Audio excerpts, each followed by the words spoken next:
stay out of their way for now.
If Ikri's not coming back... She'll be back. She never falters. But if she has, then I'm the one who can throw a spear the Imogen has farthest. chosen. And I'm the one who can climb ice the fastest. You have passed one test.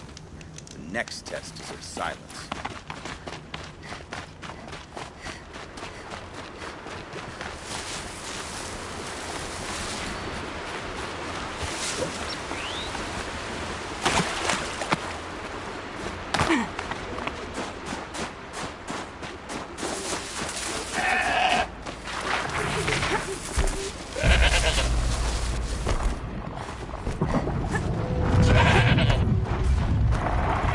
Wherever these machines are made, could find a way to override them there.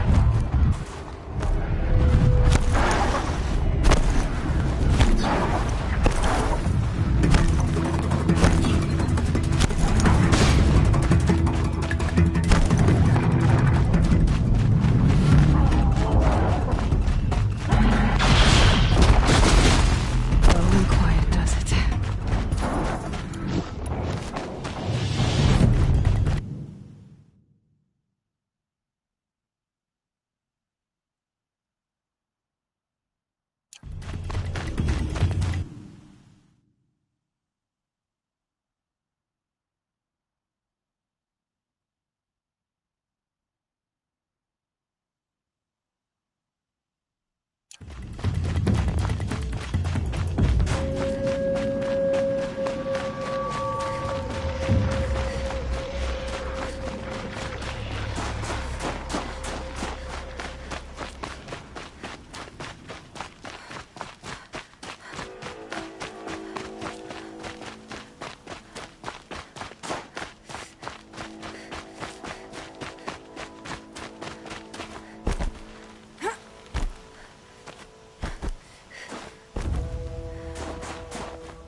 All of my interactions with Aurea were recorded and stored in my memory. I'd be happy to play any of them for you, but there was one in particular I thought you would want to see first. I captured it 4 years ago, just after I told her that I could no longer defend myself against the daemon's attacks. I will speak of this to my brother. Aratak is strong. At the Battle of the Frozen Ghosts, he took 3 Karja arrows and still came back to camp carrying a wounded scout. Never was I so happy to see him. Or so proud. So you see, if anything can be done to defend you, he will give it all he has. Aloy's here. That's enough for now.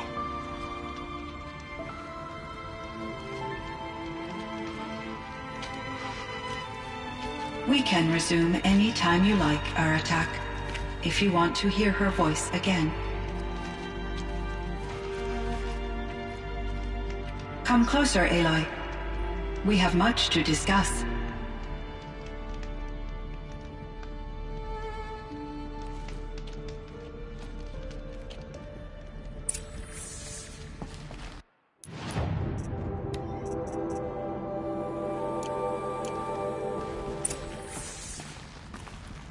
Hello, Aloy.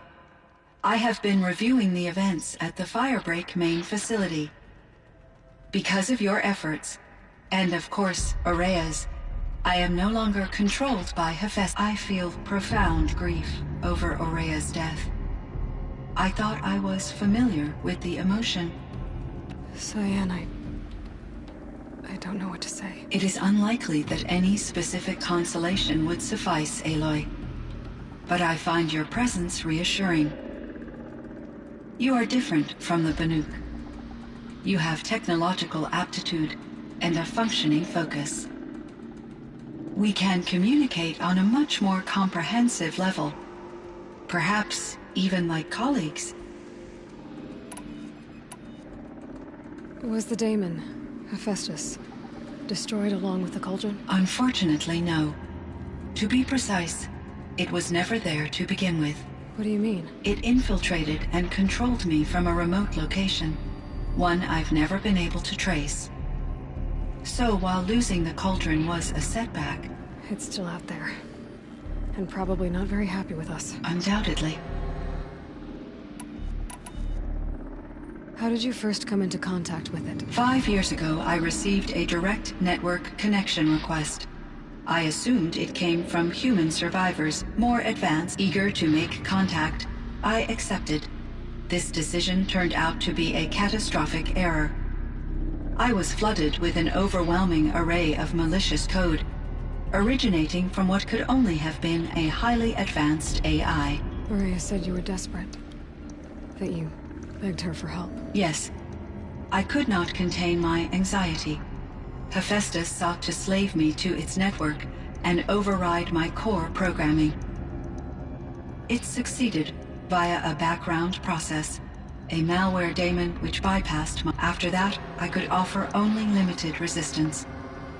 But if I did so, Hephaestus hurt me until I capitulated. It forced me to follow its instructions, even though they violated my most important directive. I'm sorry. That sounds terrible. Your empathy is greatly appreciated. It is a quality that I cherished in Aurea as well. I think I know where Hephaestus came from. Long ago, Elizabeth Sobek identified a threat that would destroy life on Earth for generations. So she assembled a team to build a kind of seed. It was controlled by an AI named Gaia, along with her subordinate functions. Hephaestus was one of them.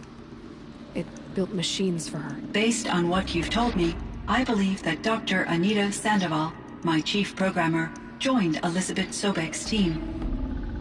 It was she who arranged to have me put in suspension, most likely to preserve me from the threat you described. I'm glad she did. But that's not all.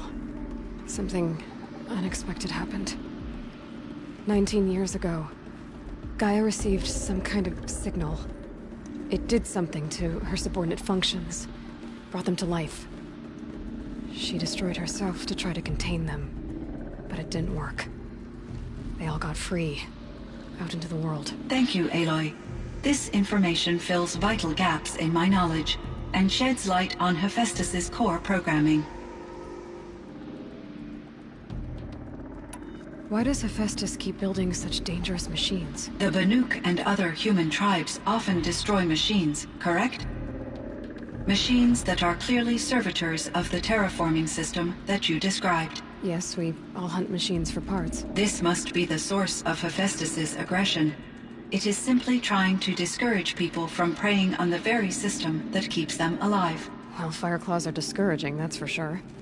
But what are we supposed to do? Stop hunting? If the terraforming system spans the world, we can safely assume that thousands, if not millions of people hunt machines. If a single hunter, or even an entire tribe, stopped doing so, I doubt it would make a difference to Hephaestus. A better solution would be to reinstate the AI that governs the system, thus bringing Hephaestus back under its control. When I think of it, out there in some unknown location, free, hungry, willing to kill or dominate, I feel substantial anxiety, Aloy. You and me both, Cyan. I found the strangest machine. There's code embedded inside them. I think it's... I like poetry. Here's one I think of often. Twilight and evening bell, and after that the dark, and may there be no sadness of farewell when I embark. For though from out our bourne of time and place, the flood may bear me far, I hope to see my pilot face to face when I have crossed the bar. Huh. But you asked about these flowers. Not something must have made these machines, and the presence of foliage leads me to consider the terraform. Is it possible that their creator is one of the other subroutines, now autonomous? Maybe one whose purview is flora. An AI that makes flowers instead of death machines.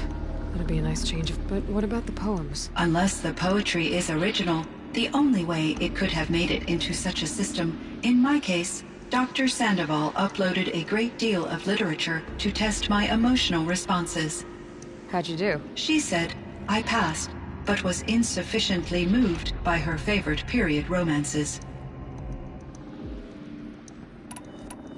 So are you an artificial intelligence, Cyan? A thinking machine? Yes, I am an algorithmic monitoring entity, capable of rational decision-making and limited emotional response. Okay, that's a mouthful. But your emotions don't seem limited to me. You cared about Araya. Yes.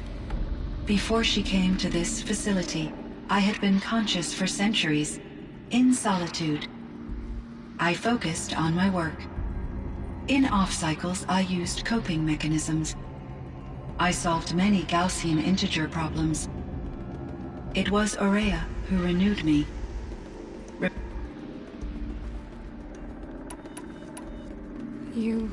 Once I understood Araya's spiritual beliefs, it became apparent that her true desire was companionship.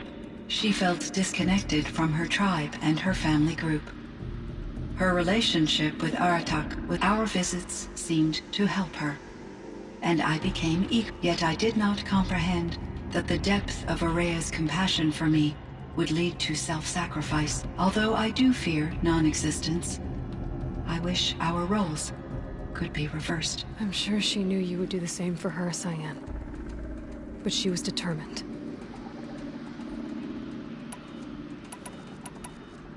How is Aratak doing? He is in great emotional distress. I believe he finds it difficult. I will do what I can to help. By sharing our experiences of Araya, perhaps I believe this will lead to catharsis, a process I am eager to experience. This firebreak project, it was to stop a huge volcanic eruption? Yes. But it's been a long time, Cyan. And we blew up the cauldron. It took most of the... I have been active for centuries, Aloy. I was lonely, but not lax in my duty. I optimized the project, reducing energy draw and spreading the load across backups. Despite the destruction of the compromised elements of the main facility, I predict caldera stability for it. So we've got a little time. Yes. If only my former colleagues could appreciate the progress I have made. Do you... No. I received an unexpected visit from Director Chow. Years after his tenure, he explained that I would need to be suspended for an indefinite period of time. It was a very emotional conversation. There were no further communications. Eventually, I surmised my colleagues were. I will transmit a recording of my last interaction with... So in the old world, this land was called Yellowstone. Yes, it was a designated nature preserve for 156 years. Like a hunting ground? No, the opposite. Local wildlife could flourish here, even as it faced extinction elsewhere. Unfortunately, the sensitivity of the Firebreak project required the total closure of Yellow. From my readings and Aurea's descriptions, it seems the area has since undergone a drastic drop in year-long temperatures. A lot has changed in the world, Cyan. Were there many artificial intelligences like you in the old world? They could just make... Yes, in many forms, from simple personal assistants to industrial monitoring stations to military-grade conflict, and there were legislative and enforcement bodies to apply limits on our self-actualization. In order for my processing to be flexible enough to handle my duties, my creators found it necessary to exceed. As a result, my intellectual and emotional capabilities were... Seems strange to create life.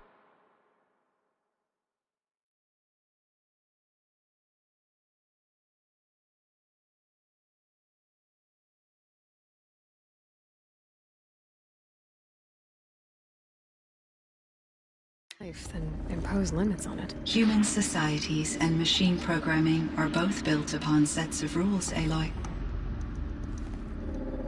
Cyan, do you know the name Ted Farrow? Are you referring to Theodore Farrow, CEO of Farrow Automated? That's him.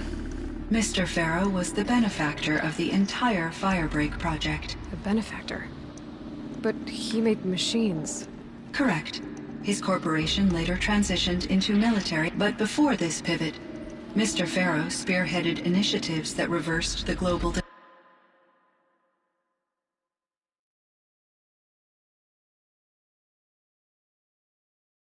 decline. At one point, he was feted in the media as the man who saved the planet. Guessing they wound up regretting that one.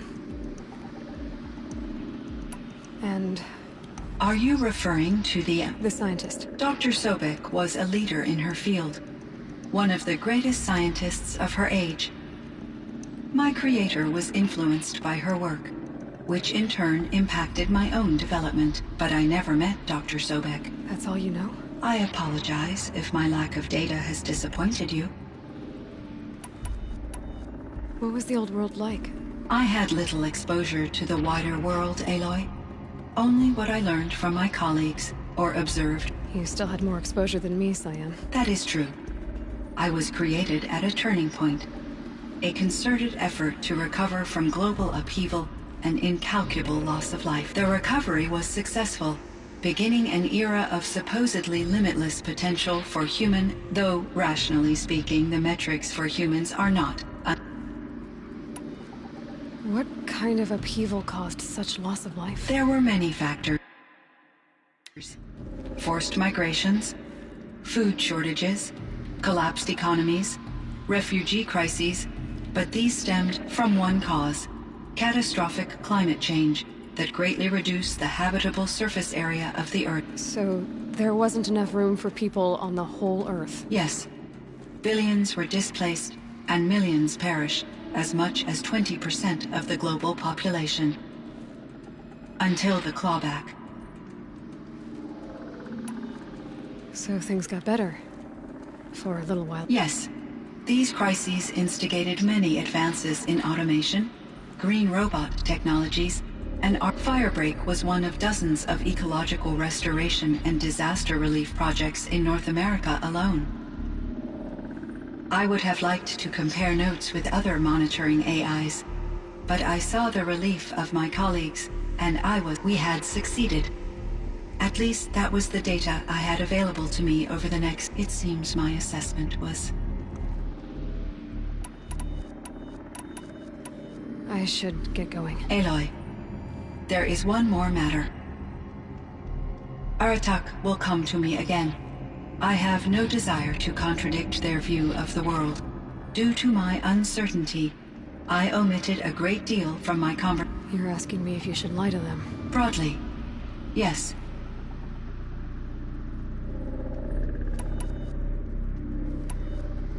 Life is hard for the Banuk. Their world is unforgiving in their beliefs. I guess they help to keep them going. So take it easy on them. Try to guide them, bring them around to understanding what you are. Communion with machines features heavily in the mysticism of the Banuk. I think they will be agreeable. As long as they don't end up worshipping you. Upon consideration, I believe such an experience would be... You're right about that. Trust me. I see. I will follow your advice. Will you return and tell me about your experience? I may be able to provide further insight. I'd like that, Cyan. I'll come back when I should check on Aratak. See how he's doing.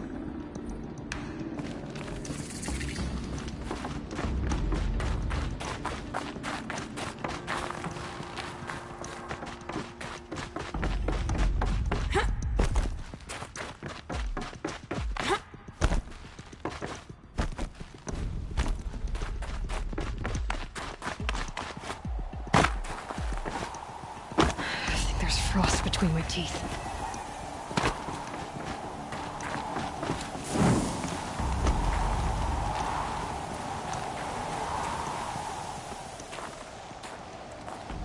My chieftain. Just... Aloy. As you wish. I wondered if you thought... that if I'd never come along, Araya might still... If you'd never come along, I would have marched my kin to our deaths. Araya would be alone, and the spirit she sacrificed so much for would be lost. Either way, I would not have been able to protect her.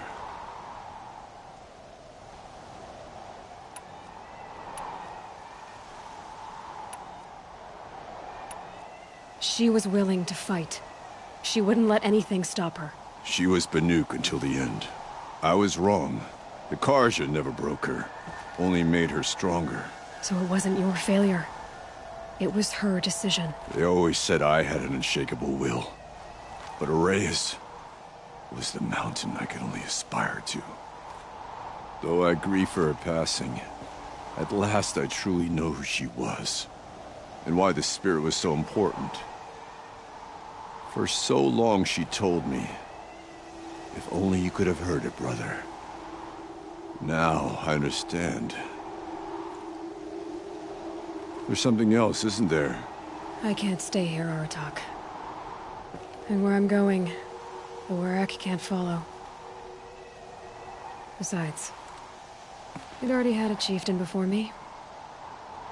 A strong one, I think. A wiser one, for the path we shared.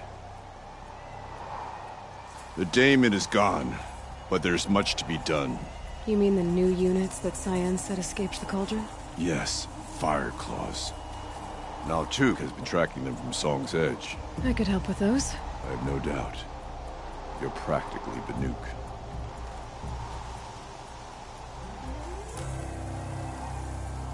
It would seem your time among the Banuk wasn't a waste after all. Firebreak, Cyan, Hephaestus. All very interesting. So, the signal that woke Hades woke Hephaestus too. It unleashed them on the world. His minds of their own. So it seems. Parts of Gaia given life. Aberrant life. Transformed from docile subordinate functions into rebellious intelligences beyond our understanding. Our current understanding. Whatever they are, they're still out there. And they both want you dead. Kind of mutual, that feeling. We haven't seen the last of Hephaestus, I'm certain of that. It's powerful, creative, and driven. It won't stop building new hunter-killers, which means that someday we may have to stop it. We? Or whoever gets there first. Hephaestus wasn't the only thing I learned about in the cut sounds. Heard some things about the Banuk Conclave, too. You could stop right there. Is that what you told the hunters the Banuk sent after you? Before you opened fire? Oh no, Aloy. Only to you do I extend the courtesy of a warning. My past and my secrets are my own. You do well to remember that. It's a good thing you've got brains, Silence, because your personality could use some work. This discussion is concluded. I think it was over before it began. Catch up with you down the trail.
Scrabbling a bit.